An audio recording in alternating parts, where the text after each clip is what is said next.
Ah, j'aimerais que nous lisions rapidement quelque chose, mais bien. Dans Romains chapitre 12, Romains chapitre 12, Romains chapitre 12,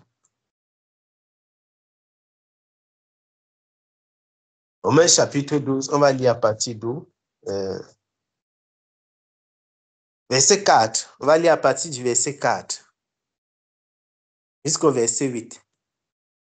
Romains 12, le verset 4 jusqu'au verset 8, mes bien-aimés. Super.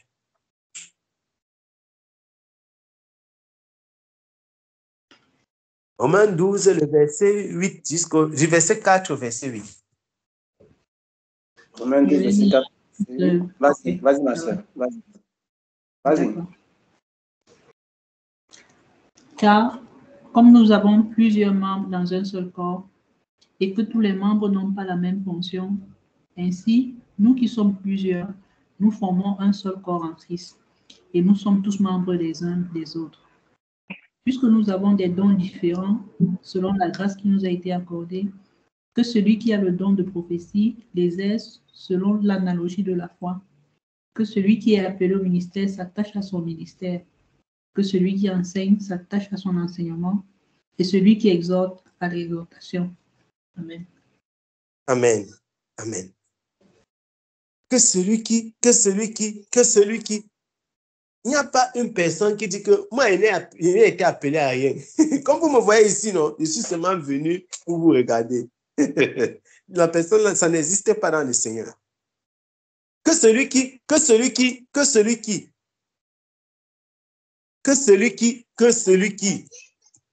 Il n'y a pas quelqu'un qui est en reste. On ne peut pas dire que vous êtes les membres des uns des autres. Et c'est tout encore dit que celui-ci-là n'est pas utile. Parce que les membres d'un corps sont tous utiles. Il y a même dans notre corps des organes qu'on s'est battu pour trouver leur inutilité. Jusqu'au jour où un événement s'est produit comme ça, là, on a compris que mince. Donc, hey, c'était comme ça que l'organe-ci là.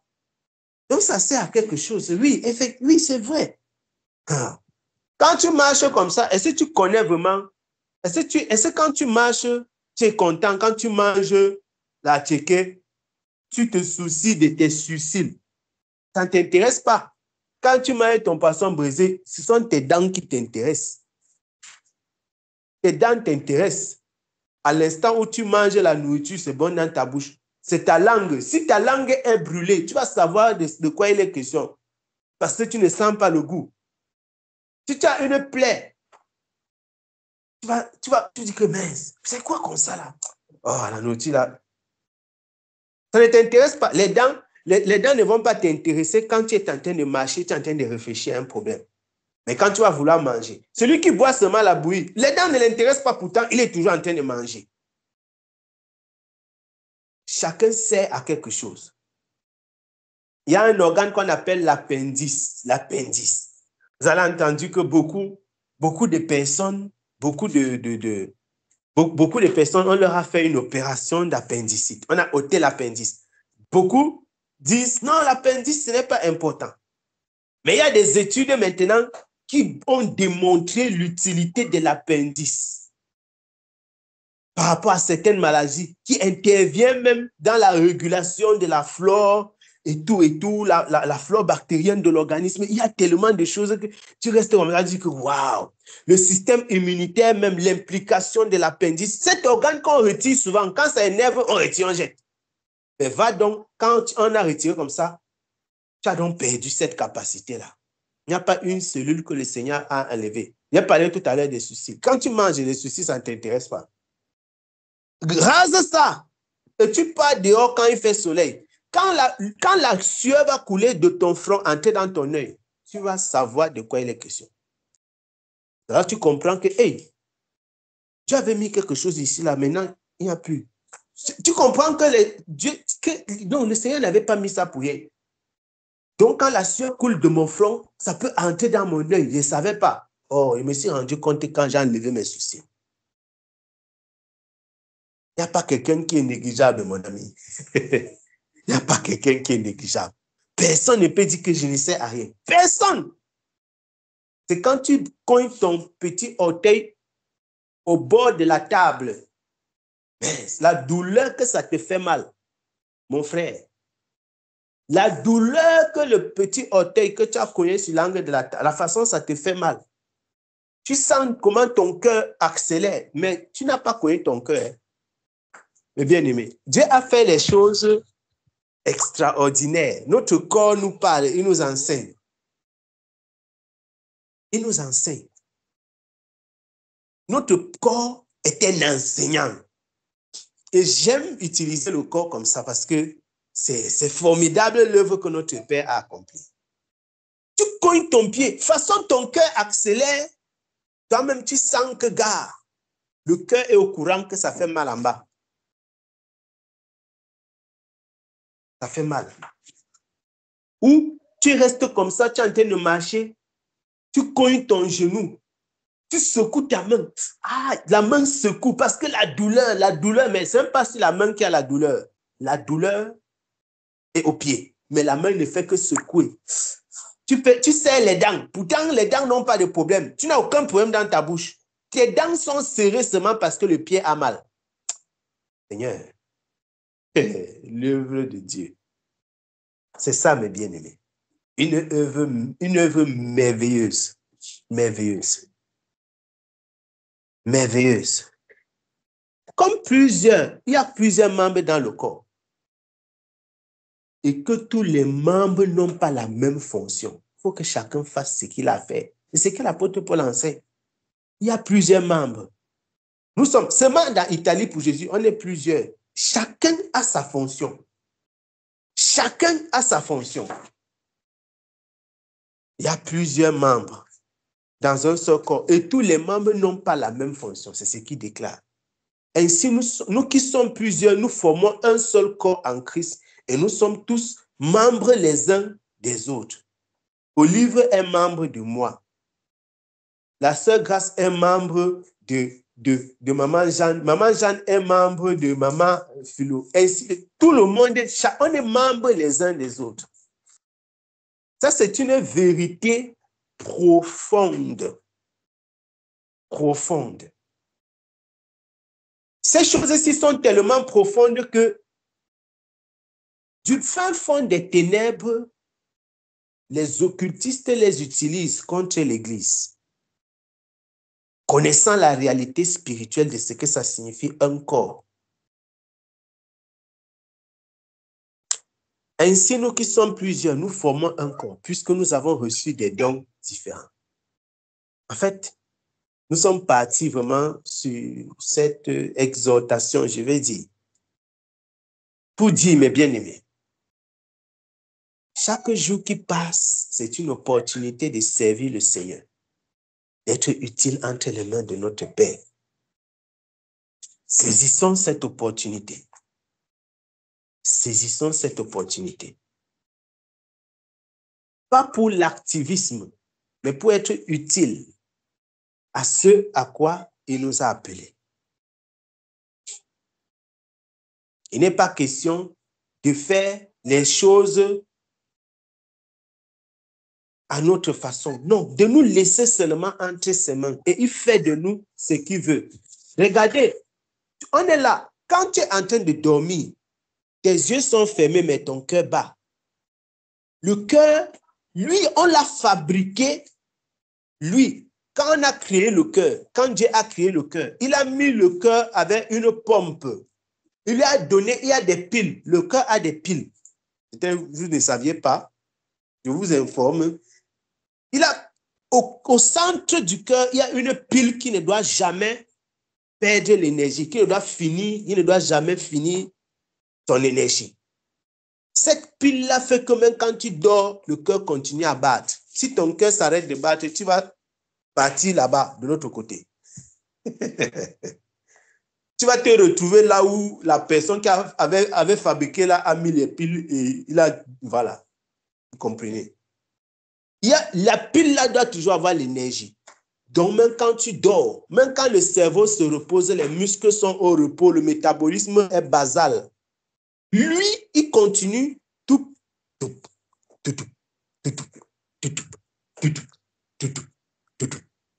Il est toujours en train de faire son affaire. Il est comme ça, hein? Si tu tentes de soumettre tes pieds à l'activité du cœur, l'heure sera lue. Tu vas lire l'heure. Pourquoi? Parce que les pieds n'ont pas reçu la capacité à pouvoir faire comme le cœur. Je ne sais pas si je m'explique bien, mes bien-aimés. Donc, quelqu'un ne peut pas faire le travail de l'autre. Les pieds n'ont pas reçu les piles qu'il y a dans le cœur. Et les muscles qu'il y a dans les pieds, ce ne sont pas les muscles qu'il y a dans le cœur. Ce n'est pas les mêmes genres de muscles. Quand tu regardes à l'œil nu, c'est les muscles.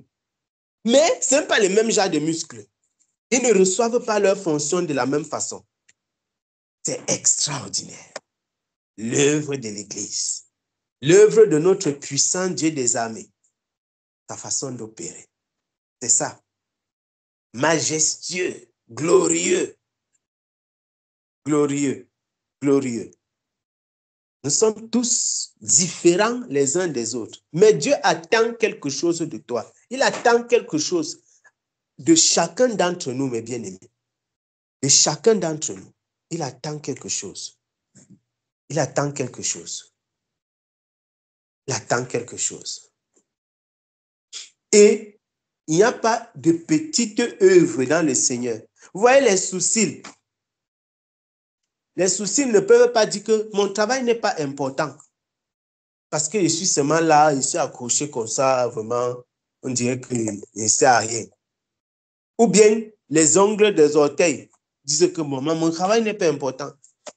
Si ton ongle de l'orteil, on retire ça sans te faire l'anesthésie, tu vas comprendre. Personne ne doit dire que mon travail n'est pas utile. C'est le travail des autres. Non. Chacun doit seulement faire ce à quoi il est appelé. Dans sa forme. Parce que vous comprenez, et le corps humain nous montre encore comment c'est merveilleux et en quoi il est vraiment important de le servir dans la forme où on a été appelé.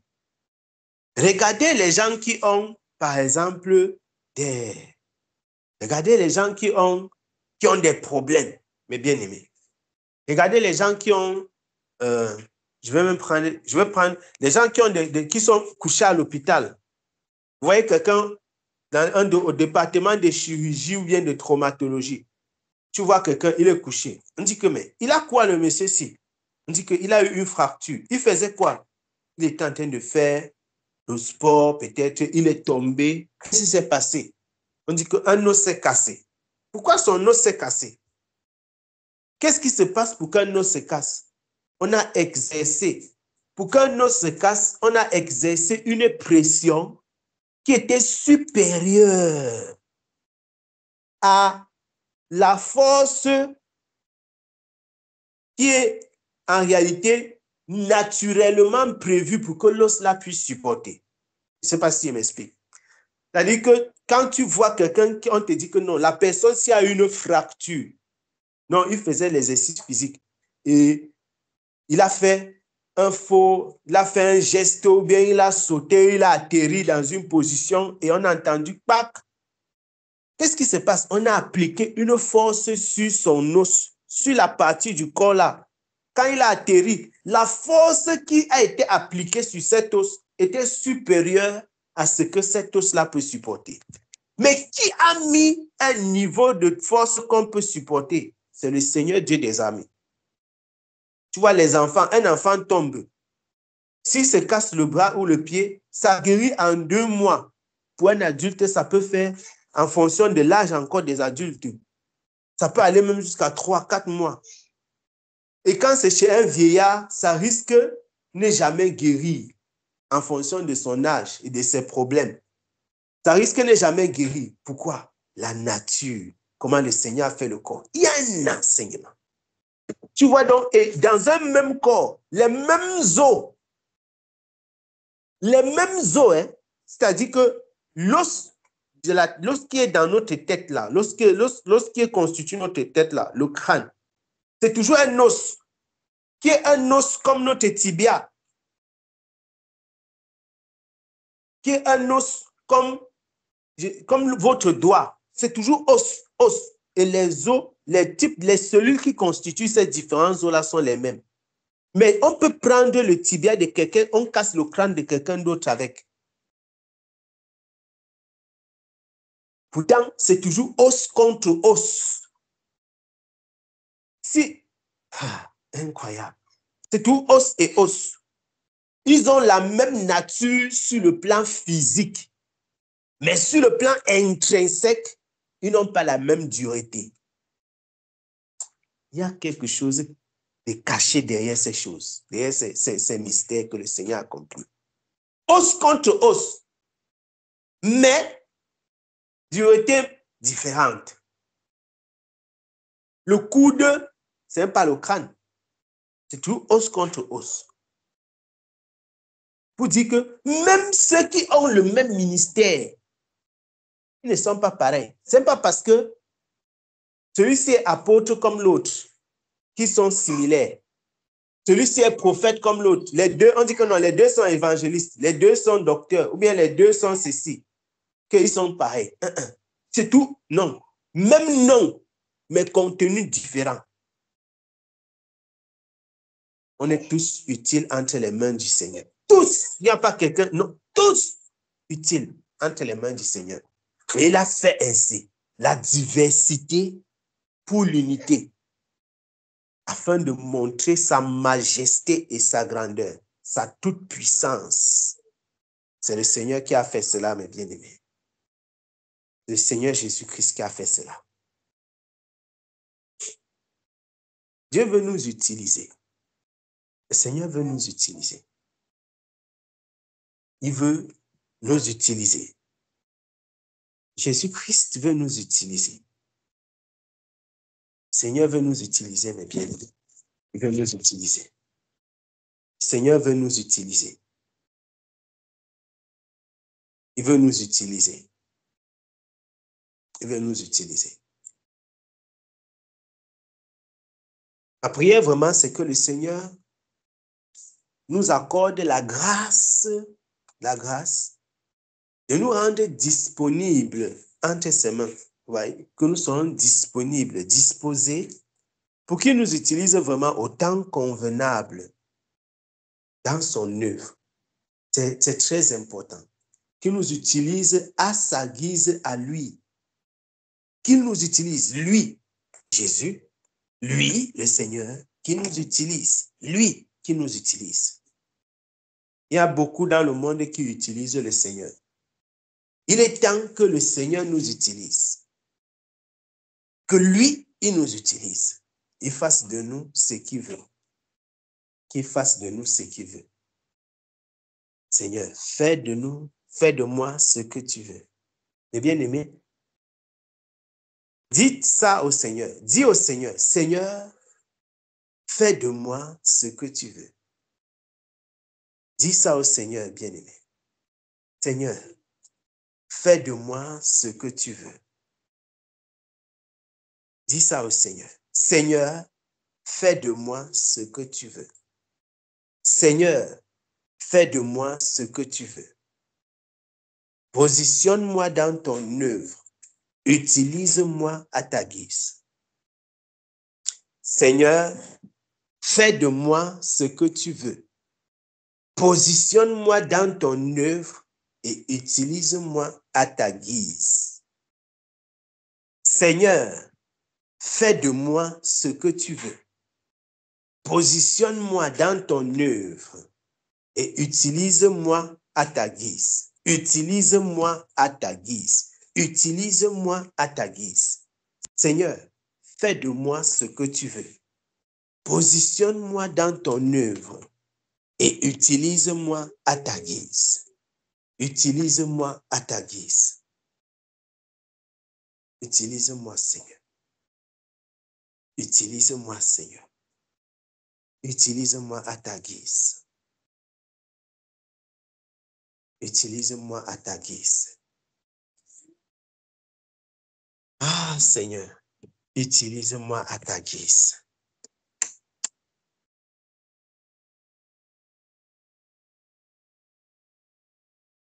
Prenons le cantique là. Merci Père. Merci Seigneur. On va prendre le cantique là, mes bien-aimés. Après, s'il y a des interventions, les uns et les autres, vous pourrez intervenir librement avant qu'on avance. Donc, s'il y a des interventions, n'hésitez pas. Chant de victoire 198. Debout pour la sainte guerre.